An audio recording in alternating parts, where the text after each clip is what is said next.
another Ants on a Rock video. Welcome to the Ant Corner.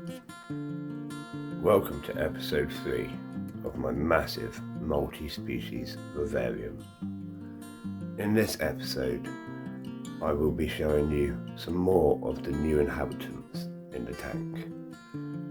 I'll also have a talk through what's happening with the pond and what we are expecting. And I'll show you an update of our Polyrhachis Dives, the Moorfolk. So, without further ado, let's get on.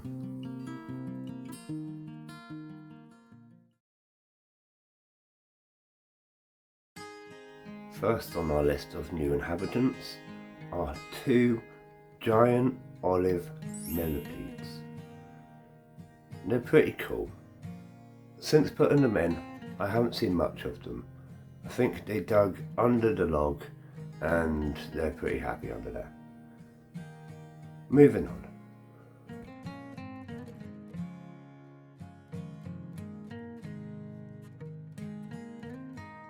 Another species of millipede. These are red tie flat millipedes. Now these have become my favourite millipedes. I think they're absolutely awesome, outstanding colours, really active during the day and the night, and they're just really interesting to watch. They don't dig straight under things like all the other millipedes. They seem to wander about the surface a lot more, which with their bright colours really adds some cool, vibrant activity in the tank. And the best thing about these two is the second I put them in the tank, they started to mate, which means we have a breeding pair. And since watching them, that's pretty much all they do. They walk about, meet up, and do the naughty. As you can see, the second I put them both in, he's always running towards her. I think that's the he and that's the she. I don't know how to sex them, but if you do know how to sex them, please do let me know in the comments below. This brings our millipede species amount to 3 different species. 5 bumblebees, 2 giant olives, and 2 red ties. Now, some people may say you shouldn't keep that many together, especially different species, but this is the whole point of this tank. It's a multi-species vivarium. I want to see how they all interact together, what does work, what doesn't work, and it's all an experiment. If you don't like it, you're more than welcome to voice your opinion, but we are doing a multi-species vivarium here. It is an experiment, so please bear that in mind whilst writing your comments. Another thing to add is I do have very good ventilation in the tank, with fans giving regular airflow. This is not just to help prevent condensation build-up, but with millipedes they actually produce cyanide, so you end up with cyanide building up. So you must maintain good ventilation if you're going to keep millipedes.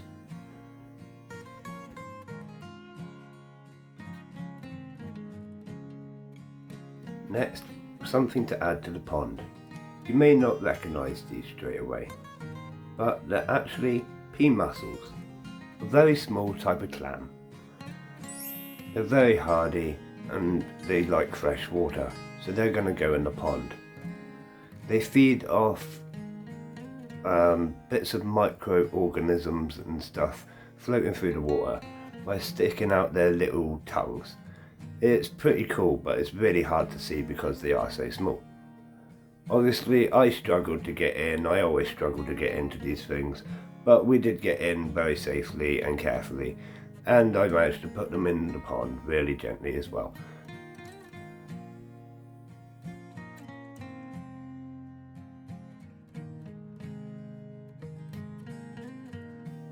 As I said before, this pond has many changes happening to it all the time, and a lot of maintenance and rebuilds. I've ran into several issues, mainly to do with the pump. Having solved these issues using sponges as filter blocks and things like that, I've then dug out the back section to make it just that little bit deeper. So, water pumps from the very back, where it draws from about an inch of water. It goes up through the pipe and out of the waterfall you see before you. As it pours over the gravel and rocks at the bottom, it's actually pouring over a layer of carbon as well, which is great for helping the filtering process.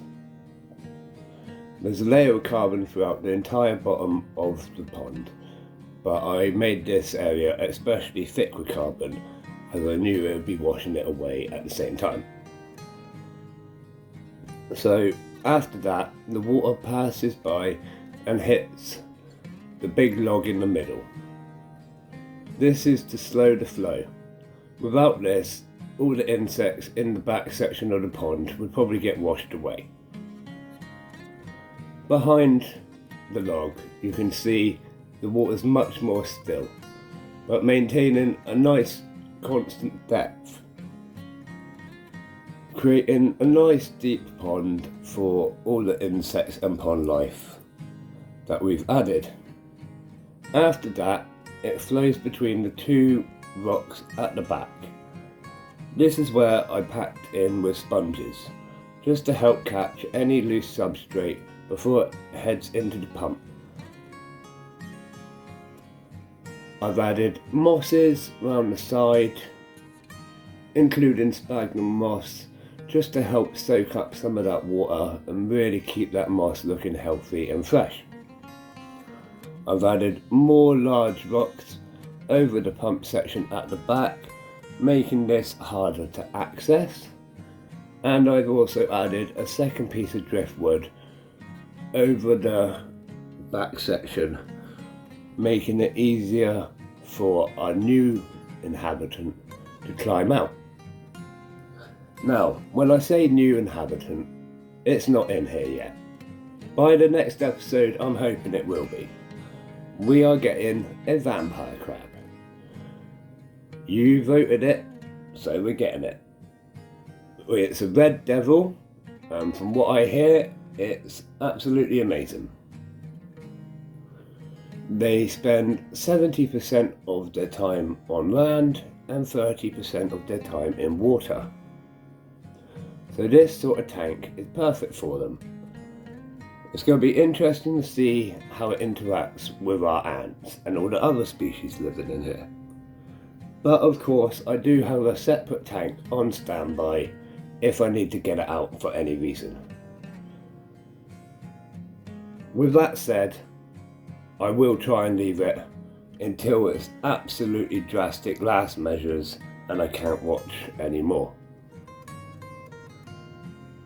I'm hoping it all goes well. Obviously, to watch this, you're going to have to tune into the next episode. So at this point, it'd be a great time to press that subscribe button, maybe even a bell icon if you haven't yet.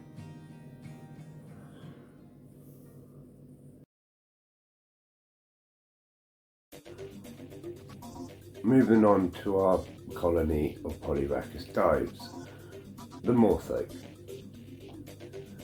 Now every week they seem to be growing larger and larger in numbers, and the nest has grown as well.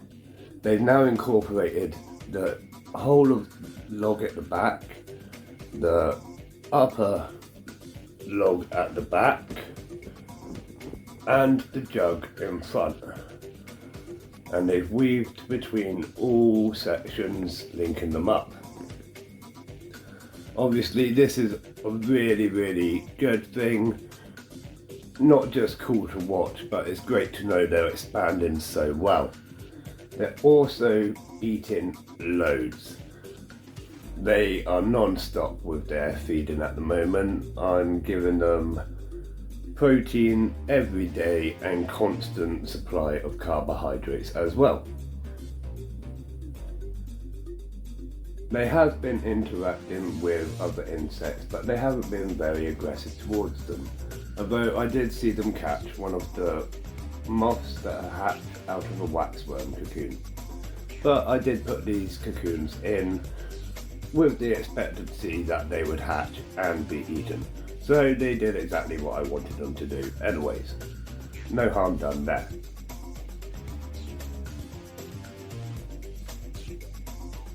And now I've run out of things to say in this episode. So I'm going to leave you with some cool shots of the tank. And I'll see you again, ant fans.